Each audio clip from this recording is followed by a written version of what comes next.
Cette semaine, la commission de l'économie du Conseil des États a accepté par 10 voix contre 2 que les magasins puissent ouvrir leurs portes 12 dimanches par an, sans autorisation particulière, contre 4 actuellement. L'objectif annoncé est, je cite, de mieux tenir compte de l'évolution des besoins de la population, tout en permettant au commerce de détail de mieux résister à la concurrence du commerce en ligne. Les syndicats n'ont pas tardé à dénoncer une attaque contre la protection de la santé des travailleurs, ainsi qu'une détérioration des conditions du travail du personnel de vente. On en parle avec vous, Reto Zellner.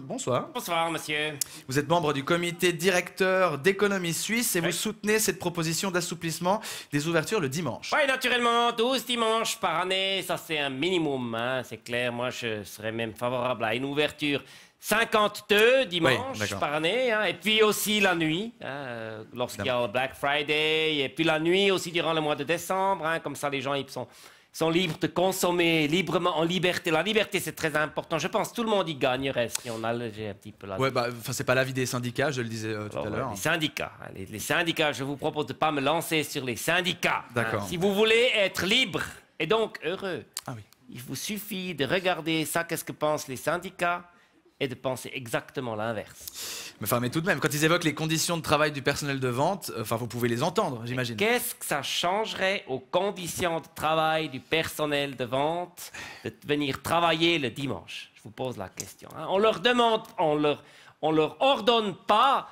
de travailler plus, on leur ordonne juste de travailler à d'autres moments et de manière totalement flexible. C'est quand même pas grand-chose. Le dimanche n'est pas un jour comme les autres. Ah bon?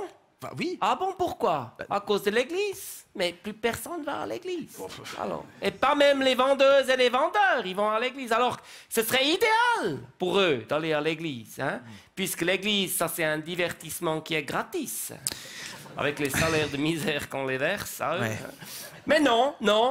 Elles préfèrent se ruiner hein, avec des abonnements à Netflix, Prime ou Canal+, et à passer leur dimanche à péter dans leur canapé bas de gamme. Ouais.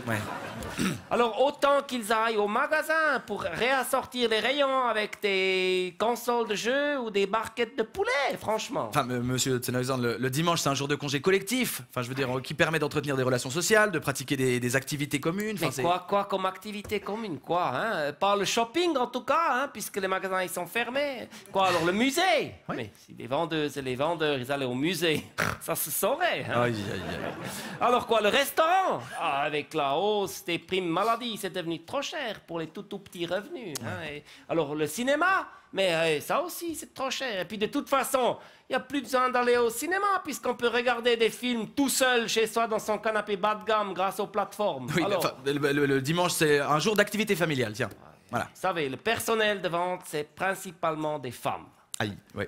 Alors, si vous leur posez la question entre organiser un grand repas pour toute la famille avec d'abord les courses, puis la cuisine, puis la vaisselle et puis tous les rangements après, ou alors passer la journée tranquille à la caisse, moi je crois que le choix il est vite fait pour elle. Hein.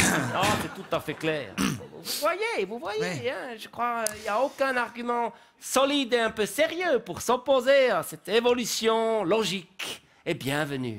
Quoi qu'il en soit, le projet doit encore passer au Conseil national avant qu'une éventuelle modification de la loi sur le travail ne soit élaborée. Ça devrait passer comme une lettre à la poste. Hein. Le Conseil national, il est raisonnable. Hein. Ça veut dire de majorité de droite, hein, comme le Conseil des États.